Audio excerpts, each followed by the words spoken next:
আন্তর্জাতিক প্রেক্ষাপটেও বিভিন্ন গণমাধ্যম ভুল মিথ্যা তথ্য দেওয়া আরম্ভ করলো। এবং ইউএসের একজন পররাষ্ট্র মন্ত্রণালয়ের একজন মুখপাত্র যখন একজনও মারা যায় নাই, ডিক্লেয়ার করলো 2 জন মারা গেছে। সেনাবাহিনী খুব ভালোভাবে টোটাল সিনারিওটা হ্যান্ডেলিং করছে এবং মানুষকে খুব সহযোগিতাও করছে এবং মানুষ আস্থা ফিরে পেয়েছে এবং মানুষ স্বাভাবিক জীবনে আসার চেষ্টা করছে এবং আস্তে আস্তে কারফিউ উঠে যাচ্ছে এবং বিভিন্ন ডিস্ট্রিক্টে অনেক লম্বা সময় কারফিউ থাকে না। সহিংসতার যে ক্ষত এখন আসলে বয়ে বেড়াচ্ছে, flyover, metro rail, elevated expressway, বিভিন্ন সরকারি প্রতিষ্ঠান সব কিছুই আসলে, এবং আর্থিক ক্ষতির যে পরিমাণ, এখান থেকে আসলে স্বাভাবিকতা আসলে ফিরবে কবে বলে মনে করেন? বৈষম্য বিরোধী ছাত্র আন্দোলনের যে আমরা যদি টোটাল সিনারিওটা এই পর্যন্ত দেখি, এই আন্দোলনটা বিপক্ষে কেউ ছিল না।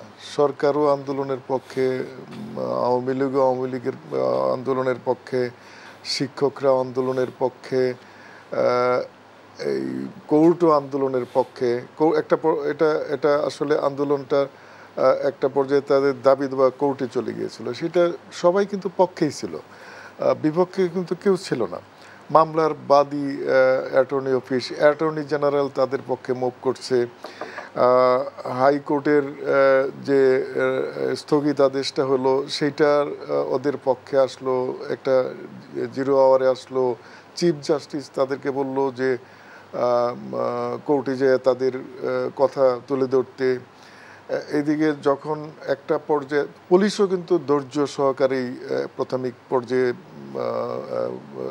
ছাত্রদের সাথে সিকিউরিটি নিয়ে ছিল।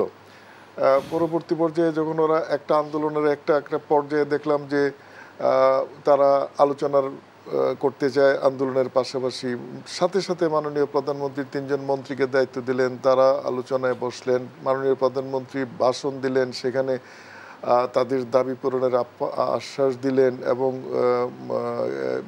বিচার বিভাগীয় তদন্ত কমিটির কথা বললেন, যারা আহত তাদের চিকিৎসার কথা বললেন, নিহত যারা তাদের পারিবারিক জীবন জীবিকার দায়িত্বের কথা বললেন। আমরা দেখলাম বিচার যে ডেট ছিল 7 তারিখ থেকে এগিয়ে নিয়ে আসা হলো। এই যে সিরিজ অফ স্টেপ, এটা কিন্তু সব ছাত্রদের পক্ষে গেল।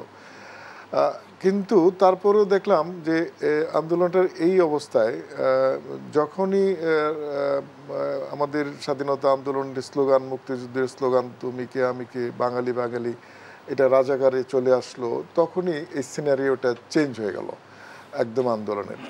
আমরা দেখলাম ঢাকা বিশ্ববিদ্যালয়ে 71 বিজয় 71 হলে যে আন্দোলনকারীরা হামলা করলো, তারপরে ছাত্রলীগের সাথে হলো, ছাত্রলীগ তার পরবর্তী মাননীয় প্রধানমন্ত্রী নির্দেশে চলে গেল, তারা বিভিন্ন হলে এসে বহিরাগত আশ্রয়, তারপরে হলের অনেক রুম ভাঙচুর করলো, শিক্ষকরা লাঞ্ছিত হলো। এরপরে আরেকটা বাইরের সিনারিও টোটাল চেঞ্জ হয়ে গেল। তখন মনে হলো আন্দোলনটা ছিনতাই হয়ে গেল। আমরা একটা পরিচিত রূপ দেখলাম আন্দোলনের, যে জ্বালাও পোড়াও সন্ত্রাস এই সমস্ত দেখলাম। তখন আন্দোলনটা ভিন্ন একটা প্রেক্ষাপটে চলে গেল। আমাদের খুব পরিচিত আন্দোলন, সে আমরা 71-এ দেখেছি, 75-এর পরবর্তী সময় দেখেছি, আমরা 21শে আগস্টের সময় দেখেছি, আমরা 13-14-তে আমরা দেখেছি, ঠিক একই রূপ আন্দোলনের। তখনই আসলে বুঝতে বাকি হলো না কারো যে আন্দোলনটা ছিনতাই হয়ে গেছে একটা মহলের।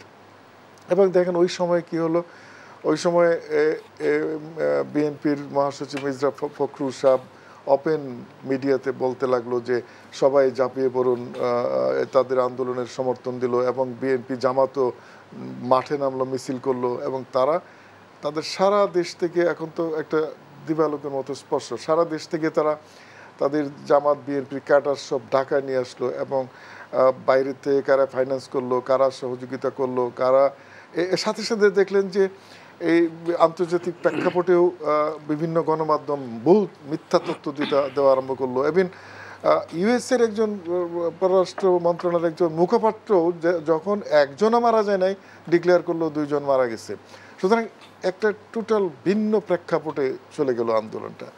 এবং আমরা যদি দেখি যে ছাত্র আন্দোলন তো আমরা অনেক দেখেছি। ছাত্র আন্দোলনের ইতিহাস ঐতিহ্য আছে। ছাত্র আন্দোলন তারা নিজেদের স্বার্থ, প্রগতি, শান্তি এবং সমাজ, জাতি, ইতিহাস গড়ে তারা, এবং অতীত ইতিহাস আমরা দেখেছি। কিন্তু এইবারের প্রেক্ষাপটটা কেন দেখলাম যে এটা একটা মানে সহিংসতার দিকে চলে গেল। তো ছাত্ররা যদিও একটা পর্যায়ে স্বীকার করছে যে সহিংসতার সাথে তারা জড়িত না, এবং তারা আলোচনায় আসছে, তারা আন্দোলন স্থগিত ঘোষণা করছে, হ্যাঁ করবে, একটা পর্যায়ে তারা কিন্তু সরে আসছে। তাহলে এই সহিংসতার দায়টা চলে গেল অন্যের জায়গায়, যারা ছাত্র না। এটা কিন্তু পরিষ্কার যে ছাত্ররা যখন অস্বীকার করলো সহিংসতা তারা করে নাই, তখন যারা বিভিন্ন জায়গায় আন্দোলনের কথা বলতেছে, এবং দেখেন ঢাকা বিশ্ববিদ্যালয়ের কিছু শিক্ষকও নেমে আসলে, একজন শিক্ষক বললো যে এটা রাষ্ট্র মেরামতের আন্দোলন হচ্ছে, ডক্টর ইউনূস সাহেব সারা বিশ্ববাসীর কাছে আবেদন করলো। তো এই যে প্রেক্ষাপটগুলা তৈরি হলো, এবং আমরা যা দেখলাম সহিংসতা, তো মানে এটা আমরা মনে হয় এর আগে ৭১ এরকম হয়নি। আমরা বিটিভির কথা বলেন, ইসেতু ভবন বলেন, আমাদের এলিভেটেড অ্যাক্সেস বলেন, এক্সপ্রেসওয়ে বলেন, মেট্রো রেল বলেন, আমাদের স্বাস্থ্য অধিদপ্তর বলেন, দুর্যোগ ভবন, আমাদের হেলথের ৯টা ভবন, এবং পুলিশ বক্স থেকে আরম্ভ করে আপনাদের সাংবাদিক, তো 3জন সাংবাদিক মারা গেছে, আনসার মারা গেছে, পুলিশ মারা গেছে, ছাত্র মারা গেছে, সাধারণ মানুষ মারা গেছে, শিশু মারা গেছে, আওয়ামী লীগের অনেক নেতাকর্মী মারা গেছে।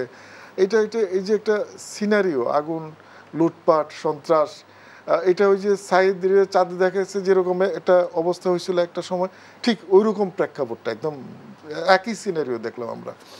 তো সেই জন্যই আমার কাছে মনে হয় যে এইটা এখন খুব স্পষ্ট যে ছাত্ররা এই সহিংস আন্দোলন করে, তারা নিজেরাও স্বীকার করছে, যারা ডিক্লেয়ার করে মাঠে নামছে আগের সিনারিওর সাথে মিশে, তারা এটার জন্য দায়ী।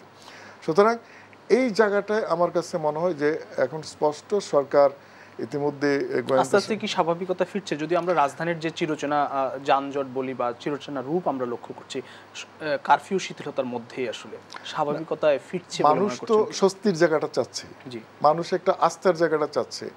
এখন মানুষ কিন্তু স্বস্তি ফিরে গেছে, আস্থা ফিরে পেয়েছে, এবং সেনাবাহিনী আসার পরে সেনাবাহিনী খুব ভালোভাবে টোটাল সিনারিওটা হ্যান্ডেলিং করছে, এবং মানুষকে খুব সহযোগিতাও করছে, এবং মানুষ আস্থা ফিরে পেয়েছে, এবং মানুষ স্বাভাবিক জীবনে আসার চেষ্টা করছে, এবং আস্তে আস্তে কারফিউ উঠে যাচ্ছে, এবং বিভিন্ন ডিস্ট্রিক্টে অনেক লম্বা সময় কারফিউ থাকে না।